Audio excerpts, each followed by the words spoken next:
Et bonjour à toutes, bonjour à tous, j'espère que vous allez bien, que vous avez passé une très très bonne semaine. On est de retour cette semaine, comme tous les lundis, pour faire le petit point actu WNBA. Et cette semaine, je retrouve Elliot. Salut Elliot, comment tu vas? Salut Tom, ça va et toi? Ça va super, ça va super. On continue la garde alternée entre toi et Chris. C'est ça. Chaque semaine, vous venez me tenir compagnie sur ce podcast, ça fait bien plaisir. J'espère qu'un jour on sera tous les trois quand même, parce que là, Ouais, là, c'est là, vrai qu'on a eu des calendriers un peu chargés chacun de notre côté eh ouais, avec ça Chris. bosse. Mais peut-être que la semaine prochaine, on sera à 3, peut-être? Écoute, ne sait-on jamais. En tout cas, j'espère que vous allez toutes et tous très très bien dans cette période estivale qui commence. On est là pour vous parler bien évidemment de WNBA, mais vous le savez, sur le site de The Playoff, vous pouvez retrouver toute l'actualité des sports américains. Si je ne dis pas de bêtises, c'est les finales NHL en ce moment. On a aussi on a les finales NBA qui sont plus sur la fin que sur le début. Il reste que quelques matchs. De l'actualité aussi au niveau du baseball. Enfin bref, vous connaissez vos rendez-vous quotidiens et hebdomadaires. Donc n'hésitez pas encore une fois à venir nous écouter, nous soutenir et discuter avec nous sur le Discord communautaire. Elliot, je te propose qu'on y aille directement parce qu'on a pas mal d'actualités Ouais. à traiter cette semaine. On va commencer avec les classiques, avec notre 5 majeur de la semaine. Vous le savez, cette année, on a lancé notre 5 majeur. On n'a pas envie d'attendre que la WNBA nous informe de leurs joueuses de la semaine parce qu'elles ne le font jamais en temps et en heure. Du coup, on prend les devants. Ouais. Et cette semaine, on a le retour d'une joueuse qui avait raté quelques matchs. Elliot, je te laisse la main. Ouais, presque 3 semaines de compétition manquées pour Caitlin Clark avec le Fever. Et donc, sur son seul match joué de la semaine, elle est revenue plutôt bien, on va dire, avec une ligne de stats très, très, très correcte. 32 points pour 32 minutes, 8 rebonds, 9 passes décisives, une interception, 2 contre, 11 sur 20 au tir et 7 sur 14 à 3 points. C'est vraiment lunaire, surtout qu'on l'a vu prendre des tirs extrêmement loin, puisque, ouais, je sais pas, 4 mètres derrière la ligne. Elle nous a envoyé des tirs sur la truffe de Sabrina, de Natasha Cloud, de Brianna Stewart, tout le monde y est passé côté Liberty. Et donc, surtout, le plus important, c'est cette victoire d'Indiana qui casse le début de saison de Liberty et qui leur inflige leur première défaite de cet exercice 2025. Donc, le Liberty qui est resté sur 9 victoires consécutives et le Fever de Caitlin Clark qui remet de l'ordre. Exactement, exactement. Rien de dramatique, hein. Il y a pas le feu dans la cabane, comme on dit. Mais une belle victoire du Fever, tu l'as dit, le retour de Kate après son protocole. Non, c'était pas son protocole commotion, elle était en blessure musculaire. C'était au Quadriceps. mollet. Quadriceps. Quadriceps, je crois, Ouais, ouais. petite blessure musculaire, elle est revenue. Elle avait indiqué qu'elle reviendrait que si elle l'était à 100%. Bah, C'est je ça. pense qu'elle est revenue à 100%. Du coup, on peut Ouais, le dire. Ouais, il y a une phase où elle enchaîne 3 shoots d'affilée à 2 mètres, 2 ou 3 mètres derrière la ligne. C'était assez ouais, je crois incroyable. qu'elle met 9 points en 38 secondes ou un truc comme ça. Ouais, c'est ça. Il y a d'ailleurs LeBron qui a tweeté direct en disant Caitlin Clark, on est content de te revoir sur les terrains. Donc ouais, Kate Ouais. qui a fait un gros retour. À ses côtés, on voulait citer une joueuse qui elle aussi a fait une grosse semaine, Alicia Gray, joueuse d'Atlanta. Alicia qui fait, enfin, globalement, comme son équipe, fait un gros début de saison. Ouais, gros. Euh, Ça, c'est clair. ouais, ouais. On en reparlera certainement au cours de la saison, mais Atlanta qui est en train de devenir un petit peu ce poil à gratter de ce début de saison et qui se maintient là dans ce top 3. Euh, sur les 3 matchs joués cette semaine, Elisha, c'est quand même sur 32 minutes de temps de jeu, c'est pratiquement 17 points, 6 rebonds, 4 passes et pratiquement 2 interceptions à 60% au tir. Euh, on pourrait mettre en avant d'autres joueuses Atlanta, mais vraiment, Alisha, j'ai l'impression que si on devait donner une voix pour le All-Star, dis-moi si je me trompe, est-ce qu'on ne la donnerait pas à Alisha Gray sur ce début de saison? Ouais, c'est clair. Et puis, elle a enfin, entre guillemets, passé la barre des 30 points. Elle a fait 32 points la nuit dernière, qui est son record en carrière. Justement, c'était hyper étonnant de la voir, enfin, avec seulement 32 points en record en carrière. Mais voilà, elle a brisé la malédiction. Elle a dit en conférence de fin, en après-match, qu'il y avait une relation amour-haine avec la barre des 30 points. Donc, c'était très marrant. Puis Ryan Howard qui était là pour la féliciter. Ouais, justement, elle aussi qui réalise un début de saison. Bah, de toute façon, Atlanta, tout le monde est bon, tout le monde tourne. Mais effectivement, Alicia Gray sort peut-être un peu du lot. Je crois qu'elle a eu le titre de joueuse de la semaine il y La a semaine une semaine. dernière. Enfin, ouais, la Ouais. semaine dernière, c'est ça. Et qui pourrait bien le ravoir cette semaine. On verra quand la WNBA décidera de sortir les trucs en temps et en heure. Complètement, complètement. Bon, on a eu une semaine avec beaucoup de perfs à 30 points en plus, que ce soit dans des Mmh. victoires ou dans des défaites. Là, on vous a Ouais, mis en avant Caitlin Clark et Alicia Gray. Sur le même match, bon, on reparlera peut-être un petit peu du match du Liberty et du Fever, mais Sabrina ouais. avait planté aussi 32 points, si je dis pas de bêtises. Il y a aussi Paige Bakers de son côté, après son retour, elle, en retour de protocole commotion cérébrale, qui a sorti un très très gros match à plus de 30 points. Mais là aussi dans une défaite parce que Dallas, c'est compliqué. Je te propose qu'on enchaîne. On va faire une petite dédicace forcément à notre Chris pour. Voilà, il y a plus, il y a limite plus de discussion. La discussion est limite clôturée pour le titre de MVP. Euh, Vas-y, parle-nous de Nafissa encore une fois, qui ne cesse d'impressionner quoi. Ouais, bah, Nafissa Collier, c'est la valeur sûre, quoi. Donc cette semaine, elle a joué 2 matchs, avec, un peu moins de 35 minutes par match et des moyennes de 28,5 points, 8,5 rebonds, 5,5 passes décisives, 1 interception, 2,5 contres et 56 de réussite au tir. Voilà, 50 à 3 points, 100 au lancer en en tentant un peu plus de 4. Heu on sait même plus quoi dire à chaque fois on la mentionne parce qu'il faut quoi, mais elle est vraiment extraordinaire. Monstrueuse. Elle porte le Lynx. Sur le dernier match, elle met 26 points, je crois, 26 ou 28, 26 points en première mi-temps, Ouais. qui est autant que le total des Sparks contre, dans le même match. En gros, elle devient une équipe en une mi-temps. Ouais, monstrueux. Nafissa Collier, un début de saison monstrueux. Euh, Le Liberty est tombé cette semaine, Minnesota aussi. Ouais. On reviendra aussi sur le point classement après. Une défaite contre Seattle, mais même sur cette défaite, on connaît les qualités défensives de Seattle, mais même sur un match comme ça, Nafissa Collier, elle sort quand même un gros match avec des pourcentages un peu en baisse du coup. Ouais. Elle a été maintenue à 9 sur 23, mais même sur, voilà, sur un mauvais match, elle tourne à 25 points, 9 rebonds, 5 passes, avec 3 blocs derrière. Donc voilà le niveau de médiocrité que nous propose Nafissa Collier cette saison. Je te propose qu'on enchaîne directement et on va parler, avant de parler de notre pivot, je te propose qu'on parle du retour aussi d'une joueuse qui avait été absente un petit peu ces derniers temps. Euh, Madame triple-double, Madame Alyssa Thomas, qui est de retour et qui a marqué, entre guillemets, son retour de deux très gros matchs. Alyssa Mmh. Thomas qui a joué 26 minutes de moyenne sur ses matchs de retour. 12 points, 4 rebonds, 11 passes, 2 interceptions. Je pense que si vous ne connaissez pas Alyssa Thomas et que vous la voyez jouer au basket, il y a ce côté impressionnant de se dire que, au-delà de noircir la feuille de stats, tu as l'impression que c'est une fille qui est partout sur le terrain. Elle Ouais. est partout, elle sait Mmh. tout faire. On en parlait un petit peu la semaine dernière pendant le space avec Gis, mais malheureusement, elle n'est pas reconnue à sa juste valeur. Il y a un monde où elle n'a pas des votes dans le starting five du All-Star, où elle va être derrière beaucoup de joueuses au All-Star Game, mais pourtant, c'est bien l'une des meilleures joueuses de la ligue, sans débat. Mmh. Elle est beaucoup trop polyvalente, beaucoup trop forte. Toi, je sais pas ce que tu en penses d'Alyssa Thomas, mais moi, ça me fait vraiment kiffer de l'avoir de retour sur les terrains, là. Ouais, c'est ça, elle avait manqué, au moins une semaine, voire plus, Ouais. je crois, même 2 semaines et ouais, de toute façon, c'est jamais bon de faire des comparaisons comme ça, mais si on devait comparer, c'est un peu Nikola Jokic, quoi. Ouais. En gros, elle est pas flashy, elle est voilà, mais c'est vraiment le centre de l'attaque et le centre, justement, par rapport à Nikola Jokic, elle a le côté défensif aussi, mais des 2 côtés du terrain, c'est vraiment ta leader, quoi, la fille qui met tout le monde en place.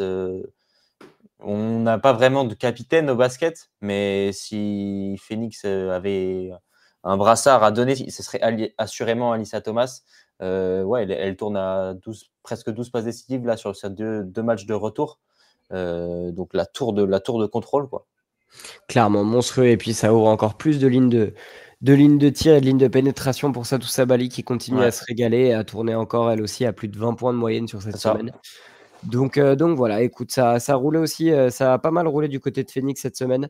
Une grosse victoire contre Vegas là récemment, une victoire contre Dallas, enfin bref. Phoenix qui là aussi trouve un peu de régularité, se met en route et qui se prépare à avoir un calendrier assez chargé pour la Ouais. semaine qui vient. Je te propose qu'on clôture cette partie 5 majeure avec une fille dont on avait énormément parlé la saison dernière, qui fait parler d'elle un petit peu moins en positif sur le début de saison, mais pour le coup, on va pas se mentir, ce n'est pas que de sa faute. Elle Ouais. joue dans l'une des pires équipes de la ligue. Angel Reese qui a claqué son, si je ne dis pas de bêtises, son premier triple double en carrière. C'est ça? Exactement. Hier soir, donc elle nous a sorti un match en 11, 13-11. Donc 11 points, 13 rebonds, 11 passes décisives, dans la victoire contre Connecticut avec des pourcentages au tir à 2 sur 7 malheureusement, mais 7 sur 7 sur la ligne, ce qui est quand même, notable pour une joueuse dont l'adresse n'est pas le fort. Mais ouais, donc son premier triple-double après, 44 matchs, je crois, dans la ligue. Elle est la 3e joueuse la plus rapide à faire un triple-double derrière, Sabrina Ionescu et Caitlin Clark. Sabrina Ionescu qui avait eu besoin que de 6 matchs en WNBA pour faire un triple-double. Voilà, Logique. voilà, je Tu mentionne pour te faire plaisir. Mais ouais, Angel Reese, est sur cette semaine-là, elle est à 13 points, 10 rebonds, 5 passes, 2 interceptions, 46% au tir et 73% au lancer franc. Une semaine ouais, correcte, un peu meilleure que le début de saison, mais elle essaye de surnager dans cet effectif qui coule. Et puis, on a vu aussi, petite mention hier pour Hailey Van Lith, qui est sortie du banc et qui a réalisé son meilleur match en carrière sur toutes les statistiques principales. Ouais, complètement. Comme quoi, quand on arrête de faire jouer Angel Reese au poste, qui n'est pas forcément sa force, elle est capable de noircir la feuille de stats. Je te propose qu'on passe sur notre petit point classement. On en a parlé là rapidement, du coup, Minnesota et Liberty qui ont connu respectivement leur première défaite de la saison.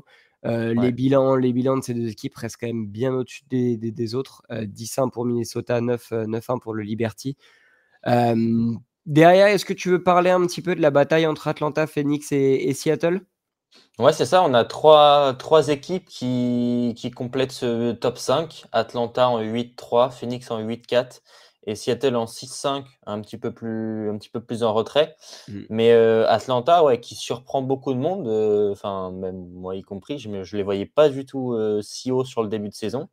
Bah, de toute façon, on a un classement pour l'instant qui est assez étrange, qui défie un peu tous les pronostics du début de saison.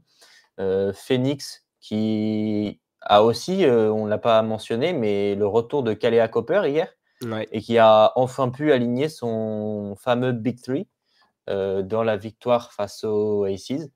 Donc Phoenix on le disait qu'il fallait qu'il gagne du temps pour attendre le retour de ses stars. Eh bien, 4e et en récupérant tes 3 joueuses principales, je trouve que c'est très bien géré de la part de Nate Tibbetts et de tout le coaching staff. Mention à Monique Akwa-Makani, notre camerounaise, pardon, qui propose des choses très intéressantes, qui est, je crois que la rookie avec le meilleur pourcentage à 3 points sur le début de saison et qui est titulaire quasiment à chaque fois et qui apporte pas mal dans cet effectif. Et ouais, Seattle ensuite en 5e. En 6e, on a les Valkyries. C'est ça, c'est la grosse surprise Bilan du à début de saison. l'équilibre. Mm. Ouais, exactement. On en reparlera un tout petit peu. Vous en avez parlé la semaine dernière avec Chris. Et ensuite, à égalité avec les Valkyries, on a les Aces 7e en 5-5. Ouais, c'est ça, les Aces et Indiana qui ont le même bilan à 5-5. Ouais, On a trois équipes à l'équilibre. On sait que généralement en WNBA, un bilan de 50% permet d'accéder aux playoffs. Et on le voit, hein, franchement, là, on voit les 8 équipes un peu pour le moment se défaire du reste. Washington qui est en 4-7 derrière. La grosse question, c'est de savoir si les Valkyries tiendront, entre guillemets, le rythme. On va en reparler là, surtout avec les départs des joueuses mhm. à l'Euro. Ça, tu vas nous faire un petit focus là-dessus.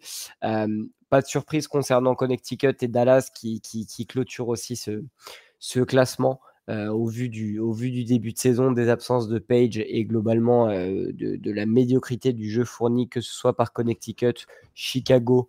LA, c'est un petit peu mieux, mais c'est quand même pas la folie. Et puis Ouais. les Mystics qui avaient montré de belles choses en début de saison, là vraiment, entre guillemets, plié bagage et on attend juste la prochaine draft. Du coup, je pense que ça va descendre tranquillement, gentiment. Ouais, les Mystics qui avaient vraiment bien débuté et qui Mais là ouais, sont sur une série de 3 victoires pour 7 défaites, c'est un petit peu cata. c'est bien, c'est ce qu'il faut pour aller chercher du pic, c'est ce qu'il faut. Avant de faire ce point sur les Valkyries, Elliot, je te propose qu'on se fasse un petit point sur la Commissioner's Cup, Ouais, avec les derniers matchs entre guillemets de qualification qui auront eu lieu dans la nuit de mardi à mercredi, si je ne dis pas de ouais, bêtises. exactement. Bah écoute, honneur à toi. Globalement, on sait qu'il y a des équipes qui ont, entre guillemets, où pas mal de choses peuvent se jouer au tie-breaker. Si tu Ouais. devais nous résumer assez rapidement ce qui va se passer à l'Est, quelles sont les deux équipes, entre guillemets, deux, trois équipes qui sont en confrontation directe et entre qui ça va se jouer? Ouais, tout à fait et juste rappelons que la Commissioner's Cup, donc c'est une espèce de NBA In-Season Tournament, C'est ça. où les équipes jouent des matchs contre, les mêmes équipes de leur conférence pour, au final, faire un classement et chaque équipe enfin, la meilleure équipe de chaque conférence se rencontre dans une finale pour remporter, une grande cagnotte et puis la crypto-monnaie et cetera. Enfin bref, Et le puis des goodies, quoi, c'est ça. voilà.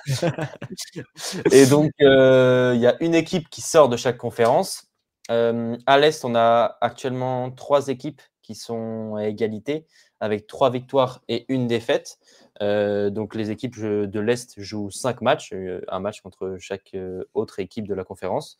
Et donc on a un très intéressant, Indiana non pardon, New York contre Atlanta C'est ça. dans la nuit de mardi à mercredi. Et donc les Atlanta et les New York qui sont 2 des 3 équipes à égalité avec Indiana.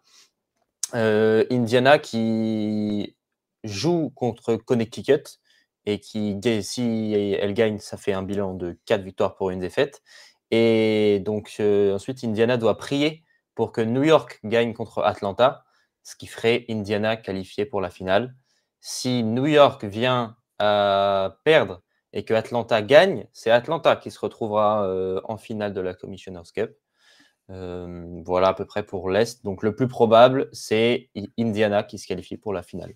C'est ça. Globalement, je pense que le Connecticut fera figuration et que le Liberty n'a donc aucune chance d'atteindre les finales. Et ouais, je vois bien, entre guillemets, tu as raison.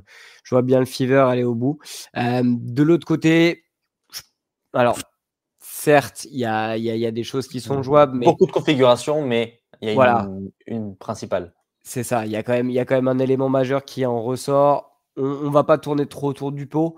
Si, entre guillemets, les planètes restent alignées et que tout se passe comme il devrait se passer, Minnesota, qui est du coup première à l'instant à l'ouest au niveau de la Commissioner's Cup, qui reçoit Vegas cette nuit pendant la nuit. Euh, on est d'accord qu'on devrait potentiellement s'orienter sur un Indiana-Minnesota en finale de cette Commissioner's Cup. Voilà, c'est Bon, ça. écoute, ce qui nous ferait une belle finale et toi, ce qui potentiellement pourrait te donner des ailes pour la finale des playoffs. Exactement. Calmons-nous, on n'y est pas encore. Et de toute façon, Minnesota avait gagné la Commissioner's Cup l'année dernière et on peut pas dire que ça leur ait porté énormément. Ouais, c'était Voilà, comme l'année d'avant. Le vainqueur de la Commissioner's Cup était finaliste et avait perdu en finale. Donc on verra, la suite pour, cette finale de la Commissioner's Cup. la finale maudite, comme on aime l'appeler maintenant. Voilà. Après ce petit point Commissioner's Cup, je te propose qu'on enchaîne sur une transition entre la bonne santé des Valkyries qui potentiellement pourrait s'essouffler un petit peu parce que nous, en tant que Français, on va être content de retrouver nos Françaises à l'Euro qui débute très très vite. Exactement et donc les Valkyries, on le sait, sont une équipe très internationale, notamment avec la draft d'expansion. Elles avaient sélectionné pas mal de joueuses, de joueuses internationales, c'est ça. Et les Valkyries qui vont perdre 4 joueuses pour l'Eurobasket. Temi Fagbenle qui part pour, la Grande-Bretagne, le Royaume-Uni. Ouais. Janelle Salin avec l'équipe de France évidemment. Cecilia Zendalassini avec l'Italie et Julie Van Loo avec la Belgique.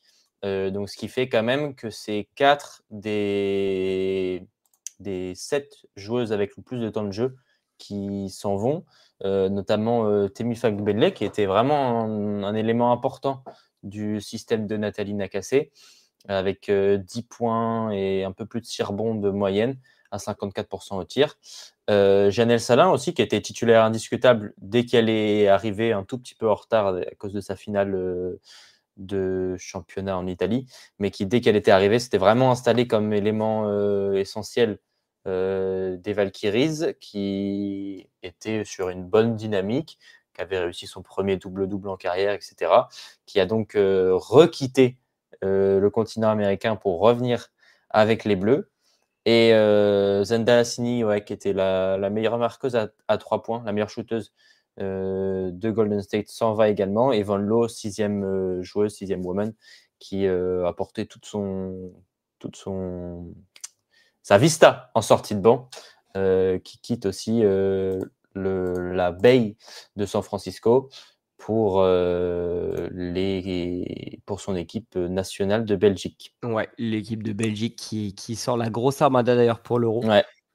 Juste pour en finir rapidement avec les Valkyries, on a le départ de Janelle avec l'équipe de France. Carla Leight, elle, par contre, reste du côté des Valkyries. Ouais. Est rentrée dans le 5 majeur sur les 2 derniers matchs, continue à Le bien dernier seulement, stater. je crois. Le dernier, en tout cas, la grosse victoire là contre Seattle. Ouais, c'est ça. Elle a 32 minutes de temps de jeu, elle a scoré 14 points, 6 sur 10. Donc cette période-là peut aussi être vraiment profitable pour Carla pour vraiment se développer et je sais pas, voir en fonction de ses performances, mais vraiment s'inscrire dans ce projet des Valkyries. Petite question comme ça, est-ce qu'avec le départ de ces 4 grosses joueuses, tu vois un gros déclin du côté des Valkyries ou est-ce que tu les vois quand même essayer de s'accrocher et maintenir une place qualificative pour les playoffs cette année? Elles vont forcément un peu baisser en niveau, mais ce qui est marrant, c'est qu'elles ont signé donc 4 joueuses, évidemment, pour compléter l'effectif. Et les 4, je crois, avaient fait le training camp et avaient été coupées. Donc Ariel Powers, Laetitia Amiré et 2 autres joueuses, Chloé et Bibi, je crois aussi également. Donc en fait, les joueuses qui arrivent connaissent très bien le système, L'environnement, ouais. voilà, la façon de jouer et la façon de coacher de Nakassé. Donc, elle va pas y avoir trop de problèmes d'adaptation pour ces joueuses-là, pour s'intégrer très rapidement et compenser les absences. Et puis, honnêtement, je ne sais pas si elles vont maintenir le même niveau de performance, mais nous, avoir un peu plus de temps de jeu de Carla.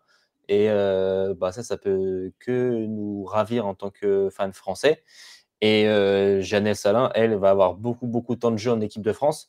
Ça va être très intéressant à suivre parce que l'équipe de France qui est sans Gabi Williams, sans Marine Johannes, sans Marine Fotoux et sans Dominique Malonga. Donc, Janelle sera un peu la leader de cette équipe. Et je suis content qu'elle puisse vraiment prendre les rênes de l'équipe de France et avoir ce rôle qu'elle aurait peut-être déjà dû avoir sur les JO cet été. Avec son talent qu'elle a. Et justement, transition toute trouvée pour parler justement du calendrier des Bleus qui commence mercredi à 16h30 heure française, je crois, C'est ça.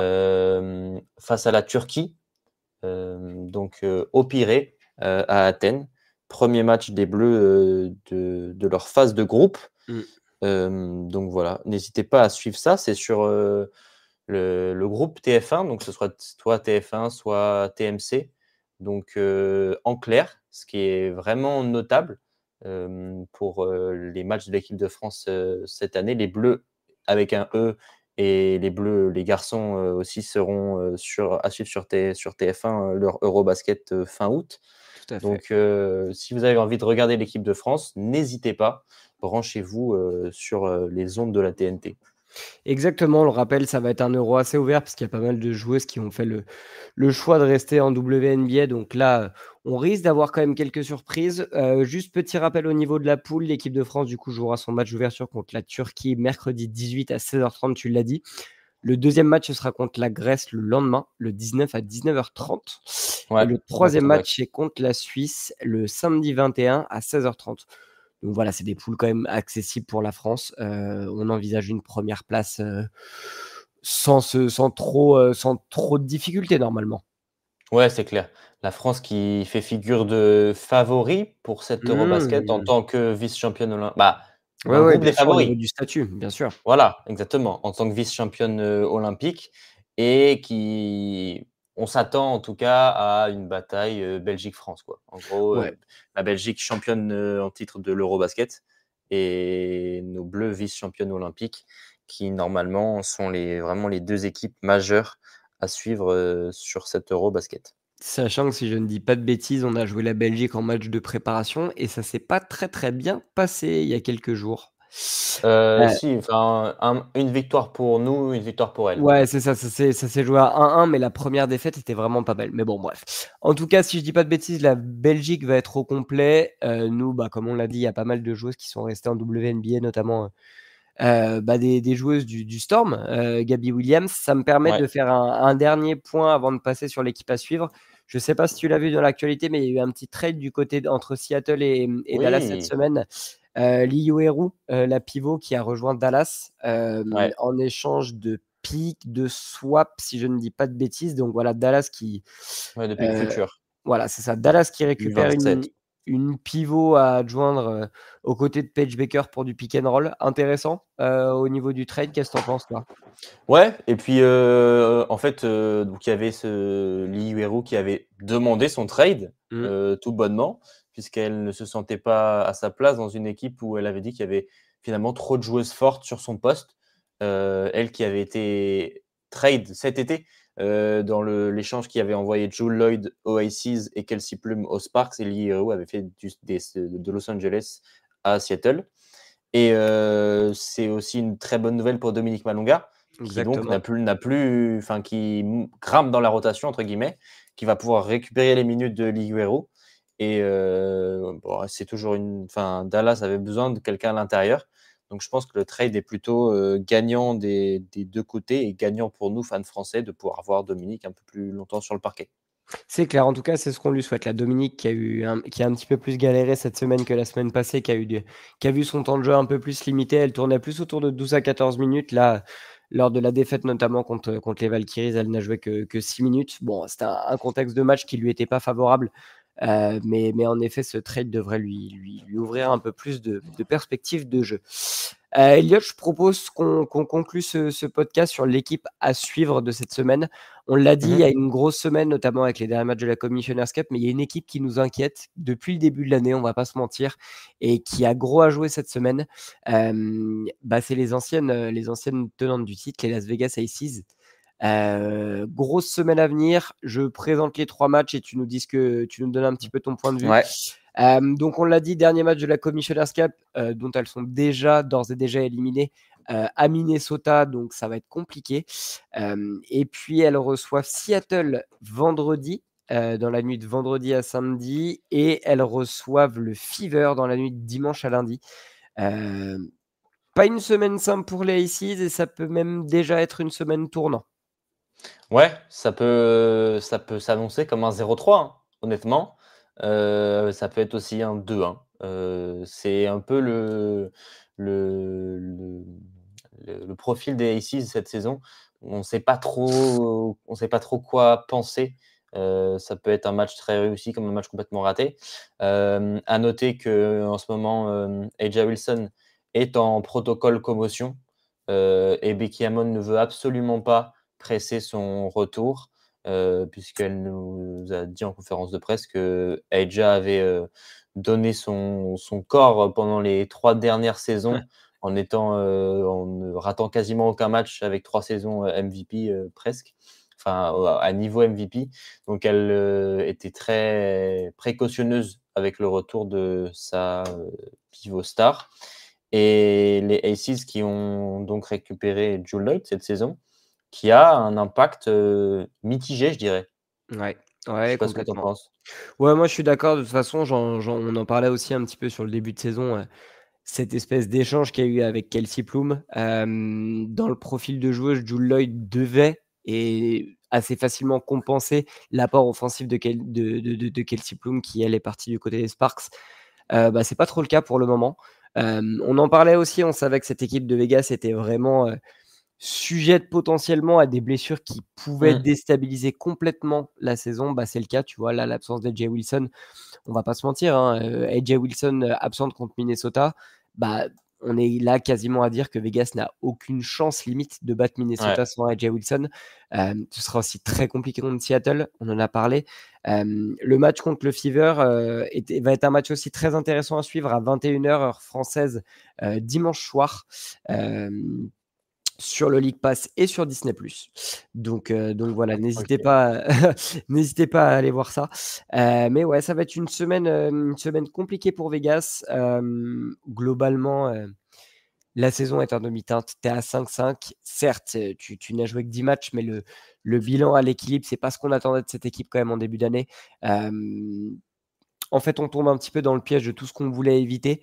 Et moi, pour être tout à fait honnête, je m'inquiète vraiment pour cette équipe, hein. Je ne sais pas en quel sens elles vont réussir à maintenir un niveau d'intensité et d'équilibre assez élevé pour être vraiment compétitif pour les playoffs. On sait que de toute façon, arriver en playoff, l'intérêt pour elles, c'est pas de terminer top 4. Elles s'en fichent un peu globalement. À partir du moment où elles seront Ouais. qualifiées, elles feront quand même peur à tout le monde. Mais c'est sûr que si tu as un premier tour contre Minnesota ou contre le Liberty, ça va être compliqué quand même. Donc il faudrait quand même Ça pique. il faudrait éviter les places 8 à 7, essayer de se qualifier entre les places 3 à 6 comme ça, mais attention de ne pas perdre trop de terrain et notamment sur les confrontations directes avec Seattle et Indiana. Ouais, et puis il y a quelques défaites inquiétantes, quoi. Complètement. 5 jours, elles ont perdu contre les Sparks. On peut pas dire que les Sparks sont une équipe vraiment dangereuse cette saison. Ouais, elles ont enchaîné défaites contre les Valkyries et défaites contre les Sparks, ce qui est préoccupant. Complètement. Les Aces peuvent faire un match très réussi et 2 jours après faire un match complètement affreux, puisque enfin, c'est ça et elles perdent un match de 20 points contre le Storm et 10 jours après, elles gagnent de 5 points contre le Storm. Elles ont gagné contre les Sparks et c'est pareil, 5 jours après, elles ont perdu contre les Sparks. Il y a aucune régularité et c'est ça qui peut leur jouer des tours. Ouais, complètement. Et puis là, de toute façon, ce qui est aussi flippant, c'est que tu étais pas loin d'enchaîner vraiment une sale série de défaites. Heureusement que tu as cette victoire contre Dallas de 4 Ouais. points, mais de 4 petits points vraiment contre la pire Mmh. équipe du début de saison. Parce que derrière, tu as reperdu derrière contre Phoenix. On en a parlé de ce match avec le retour de Kalia Cooper et une Alyssa Thomas phénoménale. Mais ouais, là, tu vas avoir une grosse semaine de tests. Donc, on leur souhaite que AJ Wilson revienne vite, que cette équipe reste compétitive. Et puis, on continuera à les suivre. Bon, ça se calmera un peu plus la semaine d'après. Tu as quand même un enchaînement Connecticut-Washington qui te permettra de souffler un petit peu. Voilà, Ouais, de ouais, c'est récupérer, clair. un petit peu de ta semaine compliquée. C'est ça. Avoir un peu de répit après cette semaine, ouais, qui va être, pas de tout repos. Bien mouvementé, c'est clair. Elliot, si tu as rien à rajouter, je pense qu'on a fait un bon gros tour sur cette semaine. Ouais, On n'hésitait pas à retrouver Elliot aussi avec les articles. Tu t'y remets là cette semaine. La semaine dernière, tu avais été un petit peu pris pour d'autres couvertures sportives, un c'est autre, ça, heu, un autre format de ballon, une petite balle jaune, comme l'avait c'est présenté ça. Chris. Donc voilà, n'hésitez pas à retrouver les articles d'Elliott sur la WNBA sur le site de The Playoff, dès cette semaine. Nous, on sera de retour lundi prochain. On verra la configuration de l'équipe, l'effectif qui sera disponible pour vous parler de l'actualité. N'hésitez pas aussi à nous retrouver, du coup, comme on l'a dit, sur les réseaux sociaux, sur les Discord communautaires. Moi, de mon côté, j'organiserai sûrement un petit space mercredi, donc n'hésitez pas aussi à venir discuter de WNBA sur Twitter. Et Et puis, mercredi, hésitez pas à suivre les Bleus surtout. exactement. 16h30 contre la Turquie. Et voilà, 16h30 contre la Turquie et le lendemain, 18h30 contre la Grèce. Sur ce, Elliot, je te souhaite une très très bonne fin de journée. Je vous souhaite une très bonne fin de journée à toutes et à tous et vive la WNBA. Allez, ciao. Ciao, bye bye.